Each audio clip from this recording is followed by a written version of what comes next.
So the commercial begins with the theme song from the Jeffersons, Moving On Up.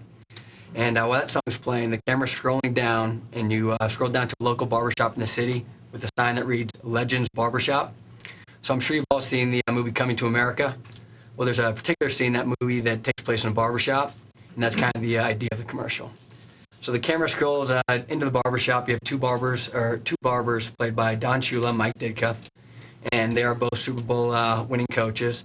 The two customers are played by John Elway and Emmitt Smith, who are both Super Bowl winning players and Super Bowl MVPs, and the barber and trainee is played by Tony Dungy, who is yet to win the big game, but is a great coach. So the premise is that they're talking about football, they're being sarcastic, going back and forth. Shula's talking about his 72 Dolphins being the most dominant team to ever play the game. You have Ditka talking about the 85 Bears being the best defense. You have Emmitt Smith talking about America's team, his recent win with Dancing with the Stars.